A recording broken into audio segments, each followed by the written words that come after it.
Hey, what's going on, everyone? It's your boy, Ernest Dove, resident prospect hugger of Mets Twitter or Twitter X, whatever we still feel like calling it at this point. Want to do a little rapid reaction type thing, talk about Pete Alonso, maybe some implications of it. Being who I am, might as well mention the minor league or farm system implications of it, like who would be the guys, who are some of the backup plans as far as farm system, minor leagues. Maybe I want to also give a couple of updates talking about the IFA class, specifically Elian Pena. And then also, I wanted to give some updates on a few minor leaguers through the offseason, even through January. I wanted to give a couple of updates, a couple of pitchers who actually have new pitches. So I wanted to kind of shout them out, talk about some of the new updates and player development with a couple of the minor leaguers. But might as well start with Pete Alonso. It'd be pretty interesting. I know even on Mets Twitter, everyone's not even sure yet if it's for real and if it's all a game of chess and he's still going to sign anyway back with the Mets. Obviously, everything's about Vladdy. Now there's new reports from Bob trying to mention that maybe the Blue Jays, regardless of what they do, even if they can sign Alonso or not as a competitive team, they may also want to keep Vladdy altogether, which would seem kind of weird to me if a Pete Alonso actually showed up on the Blue Jays, because when it's all said and done, they'll probably continue that game of chess, saying, "Hey, we have a guy, but publicly we're willing to keep both. But if you're willing to entice us with the right amount of prospects." I know, obviously, for me, everyone's saying, give up everybody for Vladdy, even though he's a 1 year deal. Treat it like a Lindor situation, which I guess technically was what, like a year and a half of sorts. I think that was a deadline move. And then he only had the 1 year left. And the Mets, of course, wined and dined him literally, and he got to stay long term. At the end of the day, all right, I probably would still be okay giving up a bunch of prospects for Vladdy with the intention of he's staying regardless. But back to Pete, if the Mets actually go to camp without Pete Alonso, like what are the thoughts? What are the options? As far as, major league-ish players on the active roster, we got the report now from Mike Puma that Ronnie Mauricio might be a little bit delayed. That can mean a lot to the entire roster of sorts and the depth. If he could play even second, and third base or something, moving guys around. As far as Mark Vientos, I mean, we can sit here and talk all day. I'm one of those people since he was 19 years old in low A. I know about the concerns with Mark Vientos defensively at third base, but he has a strong arm. He's been working on his footwork for a couple of years now. But again, he has the arm. He can have the accuracy. Maybe he's the Wilmer Flores of third baseman as far as when it's hit to him. He's got the glove. He can make the moves. That's one situation to think about. Do you want to move him to first base? That can certainly be an option, of course. Uh, would it work out? He has the power for it. He almost was hitting almost 30 home runs in a lot less games and at bats. So he could definitely generate the right type of power to be a first baseman. And then what do you do with third base? Do you even bring back Candelita? Do you bring back Iglesias? Do you make McNeil the third baseman? Again, if Ronnie Mauricio is not in play, is it the return of Brett Beatty? Even amongst some of the actual recent negative-ish kind of articles and reports, rehashing and reliving his, the stats and the metrics and the analytics and all the fancy numbers from last year. I still see Brett Beatty as a change of scenery type of guy. I mentioned it on social media. But a guy like Brett Beatty, I mean, honestly, in my mind of sorts, I've been comparing him to Dom Smith now for about a year or two. As far as, okay, what do you do now? The natural power doesn't seem to be showing in the major leagues. He doesn't seem to be a guy who's capable of hitting 25, 30 home runs as is in what he's showing. So then you have the Dom thing, who had a great glove, but they just kind of milled around. They never traded him. Did he have a certain value in the COVID year? He was like an all-star looking hitter. And then they kind of fell apart again in the 162 game season. Then they start playing him in left field. So I don't like the idea of treating Beatty like a Dom Smith in 2025 and start trying to figure out third, second, throw him out in left field when he's not really the greatest defender anyway in the outfield. He's tried it in the minor leagues. No one said anything truly negative, but when you ask, he's a hard worker. That's the information I would get when I ask about Beatty in left field when he tried it in the minor leagues. So as far as true first base positions, prospect wise, the first name that's always going to come up is Ryan Clifford. He's the guy he was a top 100 MLB prospect, easily in the top 5-ish in the Mets organization. And then he kind of had a struggling 2024 season. High K rate, not a lot of home runs, because again, he's the big bopper guy. He's Ryan Clifford, the big red dog, but he's not hitting 20, 30 home runs. In Brooklyn, it's rough with the winds. So we all kind of, myself, are like, oh, it's the winds. I talk to people in the Mets organization. It's the wind. Brooklyn is terrible. Like even the Mets were telling me not good for lefties, especially for bats. So they was like, all right, let's wait for Double A. Double A came and went. Not a huge, super huge sample size, and Ryan Clifford is still very young. I'm sure he was one of the youngest ish in percentage wise for players in Double A last year. So he's good and on track age wise, and there's still plenty of room for player development. But I would see Ryan Clifford defensively as a first baseman. He still was mixing in time at right field, but would think long term, if his bat does what it needs to do, if the power shows, if the K rate can lower enough to be a major leaguer, it's probably going to be defensively at first base. As far as 20, which I don't think will occur in 2025, no matter what, I would guess Ryan Clifford's going to break camp in Double A, and even if he dominates the level, I don't know how soon. Stearns is very aggressive, so maybe Stearns can push him to Triple A within a month or two if he dominates. But I don't see it going the extra step all the way to the majors. Everyone's got different scenarios. I don't see it like a Conforto where the guy was more of an experienced college bat and he kind of jumped when he got to the pros. But Clifford's been around, but I don't know if he'll make that leap to major leagues in 2025. One of the lesser known names of sorts who's maybe capable, viable as a fill-in guy would be JT Schwartz, who's still, as far as I know, in the Mets organization.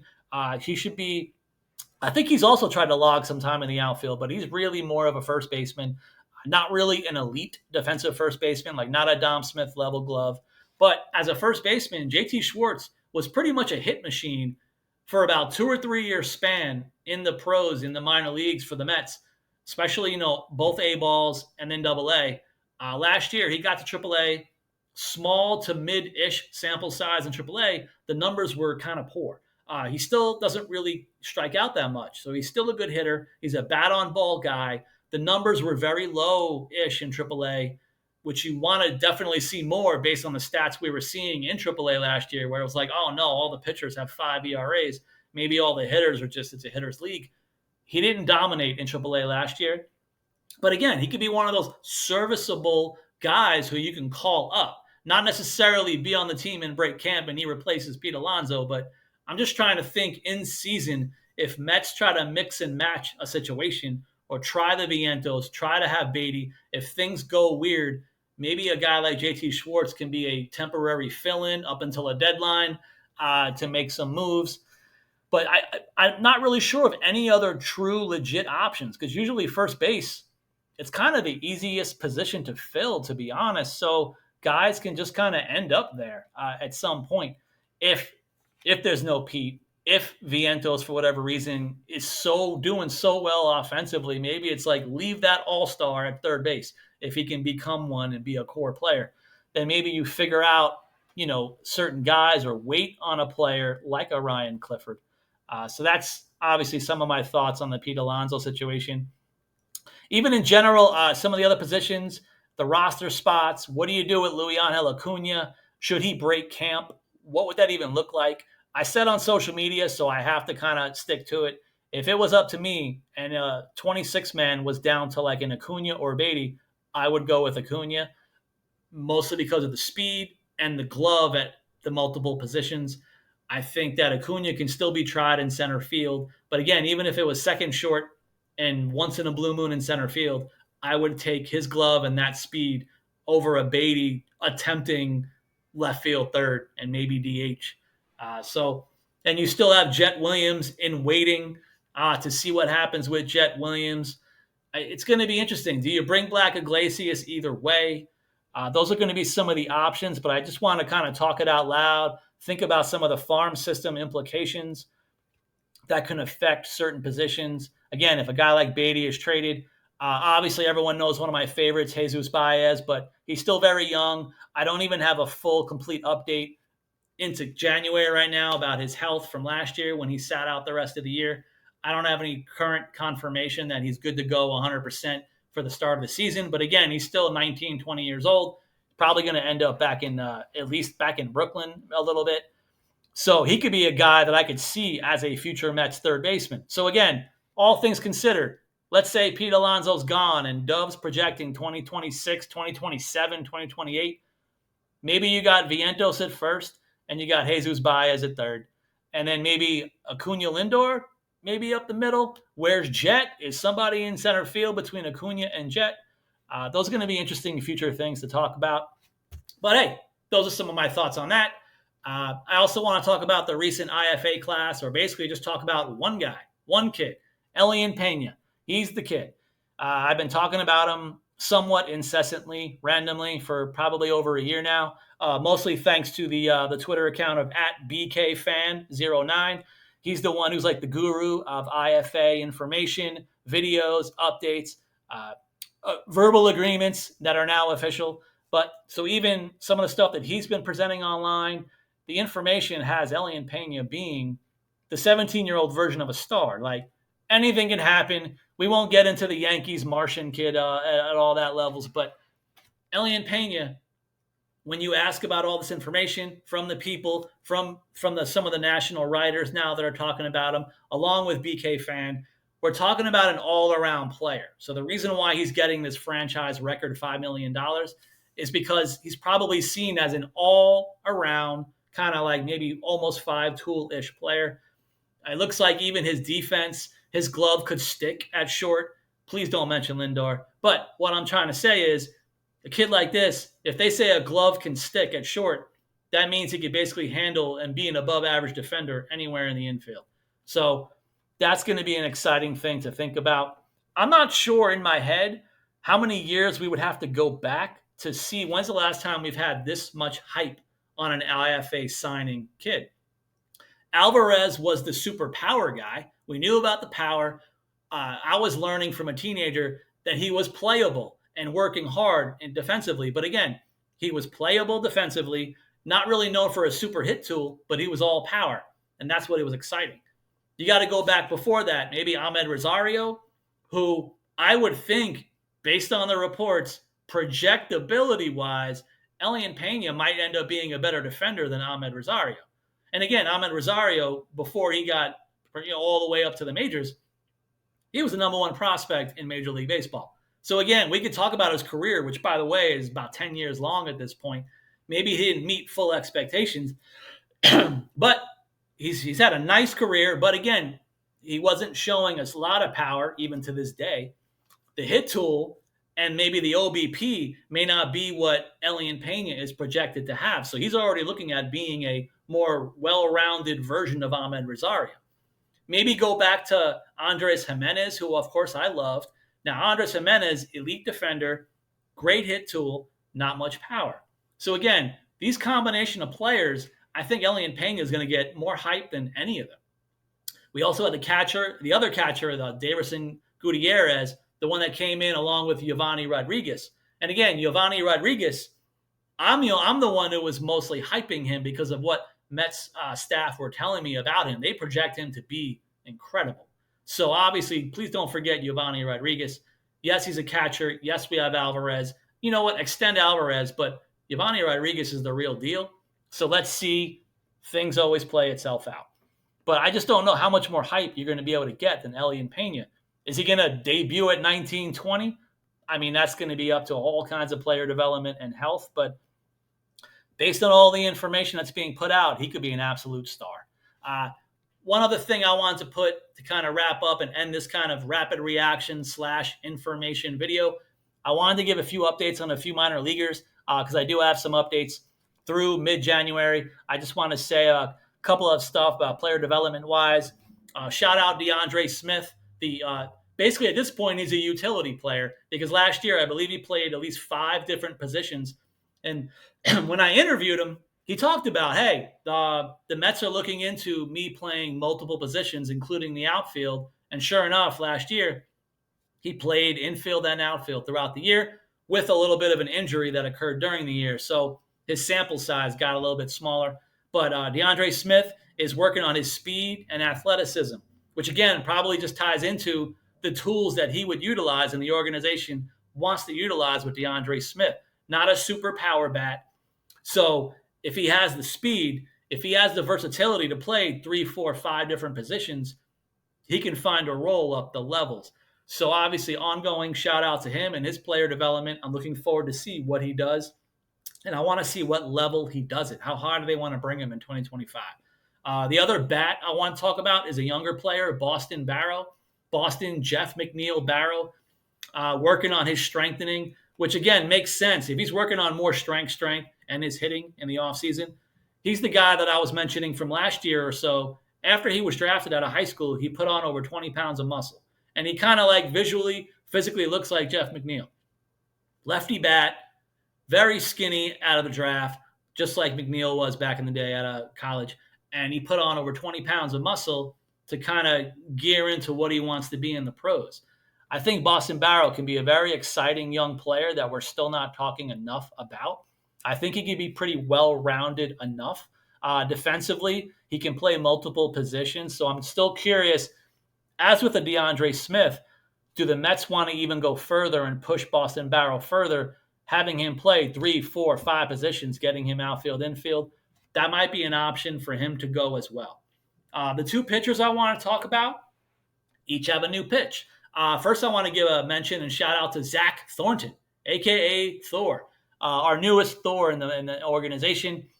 Zach Thornton is a lefty pitcher, and he's rocking a new curveball for 2025. So I want to be on the lookout for Zach Thornton. He's a very curious guy because, again, lefties. Every organization loves them a lefty. So I'm trying to see what they want to do with Zach Thornton. Is he even going to be one of those long man guys? Are they going to make him a pure reliever who just goes 1 inning? Is he going to be a multiple inning lefty guy? That might be the route that I could see to utilize all of his pitches. But I'm curious to see about how the new curveball looks and the shape of it. And the other guy who's officially and thankfully now we're here 1 year later, and it's been about a year since Tommy John surgery. Eli Ankney, the former 20th round pick of the Mets, the last pick of the rounds when they lowered it to 20 rounds. Mysteriously, was at Grand Canyon University. Eli Ankney comes in with dominating numbers in A-ball, absolutely out of nowhere.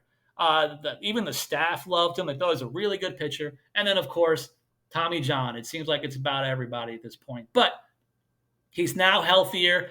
Not really sure 100% on the timeline if he's guaranteed 100% breaking camp day one on the minor league active roster playing. But he is going to be playing. I would expect him at the beginning, the first month of the season. Eli Ankney is going to be joining an affiliate and playing. And my understanding is he's now tweaked some of his pitches. So the expectation for Eli Ankney, another lefty, is that he's going to be throwing a new kind of hard gyro slider to go with his fastball and splitter. So I'm excited about this. And again, some of these pitches are a lot different than he was even throwing in college. He hit the lab for the Mets, and they started coming into all this different information. And now after Tommy John surgery, the Mets put their heads together in player development, talked with Eli about it, and now they've come up with a new kind of structure for certain different pitches now to throw that'll keep him the best and healthiest and strongest for the new years and the years going forward. So I'm excited to see even how that is. Because again, when you have a Thornton and an Ankney, they're just A-ball relievers right now, but relievers can just jump. They can fly. They're college guys who, by the way, both went to Grand Canyon, I believe. So, but they're both college arms. They can move all the way up to AAA, for all I know, very fast, one way or another, and find themselves in the majors pretty quick. That's some of the updates I have. The other kind of funny update I gave in basically one short post, I started asking about Matt Allen, and one of his teammates basically said, yeah, I can confirm he's here in St. Lucie. So, hey, God is good, man. That seems so amazing to me that Matt Allen, it seems what, 3, 4, 5 years later into pro baseball, maybe we're going to finally get some strong innings out of Matt Allen.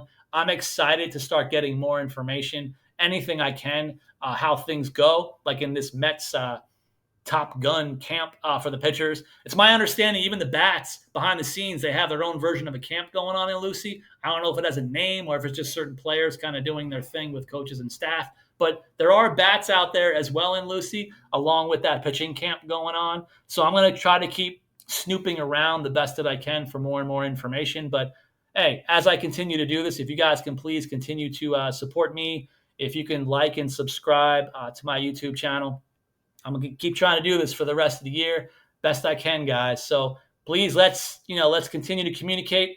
I'll see you on Twitter X.